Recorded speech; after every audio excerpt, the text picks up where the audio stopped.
Sometimes the greatest opportunities are born from tragedy. This grand 100-year-old home underwent a tragic arson fire that resulted in severe smoke damage from head to toe. The good news is that no one was injured in the fire, and after the restoration is complete, the home will be brand new on the inside. This series of videos will take you through the restoration process.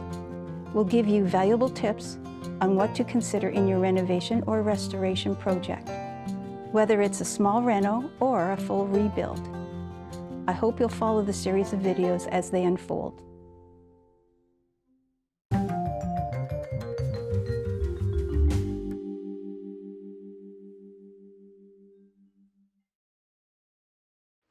Today we're going to talk about finding the right contractor for your project. You probably have started a project or have one about to start, and you need to find the right contractor for you. My client, whose business was destroyed by fire, did his due diligence in finding the right contractor for him. He was looking for somebody who was experienced, reliable, and trustworthy. He chose John Dionne from JD Restorations and Construction. And the best way that I could think of to give you that advice is to get it straight from the contractor himself. So John's here today to help us with some valuable tips on how you can choose the right contractor. John, what advice would you give our viewers on how to select their contractor? Well, I'd be suggesting that you meet in a comfortable location for both of you, not necessarily the job site, and get a feel for how the relationship's going to go between you and the contractor themselves. Most construction projects are going to take place over a long period of time, and you have to think of this as a long-term relationship that you're getting involved with. We need to work together, and sometimes there's going to be tensions along the way in this project, so we need to be able to work them out together and discuss them, and you need to be open to discussing that with the contractor and comfortable with that contractor. How can you tell if you have a reputable contractor? Well, first off, I'd be looking for a website and checking into insurance and legal terms. Is it a real business that this person is operating? Are they operating out of their truck? Do they have insurance, and what types of insurance do they cover off? Does it cover off if they do something wrong, or does it just cover if their vehicle's getting an accident on the way or they do damage? What happens? Who's going to pay you? You want to make sure they're licensed in the trades that they're taking care of. You don't want a handyman doing all your plumbing in your house. You want a plumber to do it. You want to make sure that they hold the proper licenses and they bring people in that have the proper licenses.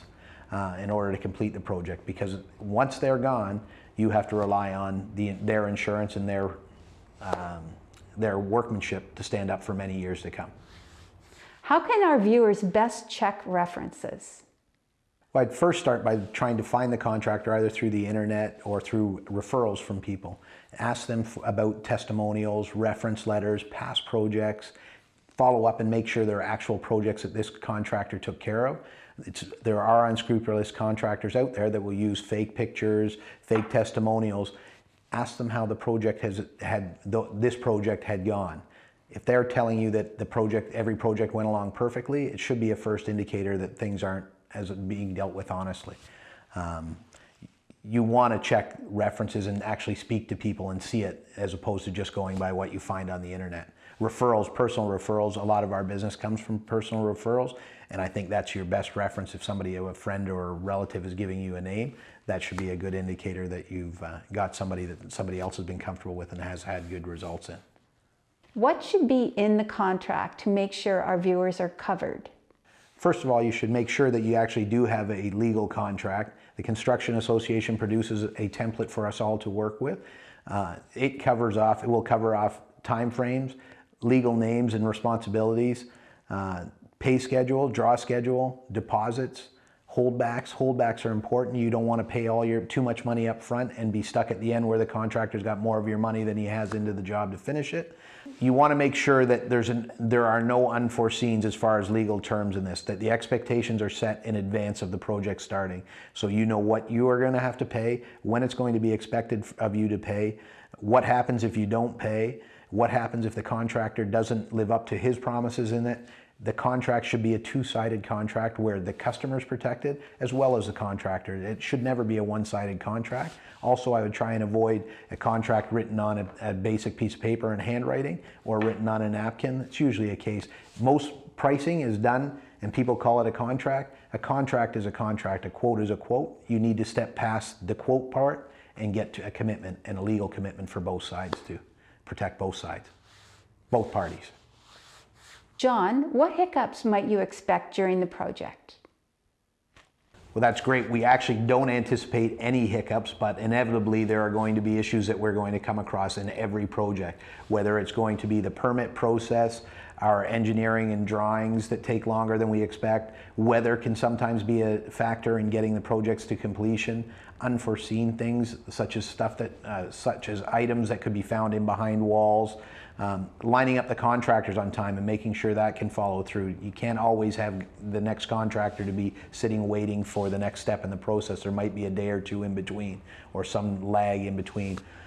Materials, getting materials on time can always be an issue. You should be picking out materials 2 or 3 steps in advance so that you're not finding out that your ceramic tile floor, or your flooring, or your wallpaper isn't going to come in for another 6 weeks and is holding up the project, or cabinets. Try and have somebody that's going to think further ahead than what's happening the next day. It's important to establish a realistic budget, but what sort of unforeseen costs might happen? Typically, I tell all of my clients to try and set a buffer zone. So we are going to stick to the contract and to the budget as much as we possibly can. However, there are always going to be unforeseen things and changes along the way due to things not being available or things hidden in behind a wall. So I suggest to most of my clients to keep a 10%, or to set aside a 10% budget or buffer, to allow for those overruns. I also stress to the client that I'm not looking for that 10%. That's not given that we're going to spend it, but it needs to be there. We'll try and stick to the budget as much as possible, and I think you should hold your contractor to that budget as much as possible, but also be accommodating and aware that it's not hard and fast. There are going to be unforeseens. Those are great tips, John. Thanks for the valuable information. The 3 key learnings that I got out of that was to have realistic expectations in terms of budget and time frames. Make sure you build in that 10% to your budget for that buffer, and realize that there will be times along the way where your time frame may be delayed. Number 2 is to expect that you'll have hiccups or obstacles along the way that are unforeseen. And number 3, the best thing you can do is to plan ahead as much as possible. Thanks for watching today's video. I hope you enjoyed it. Until next time, it's Maggie from ForShow Staging.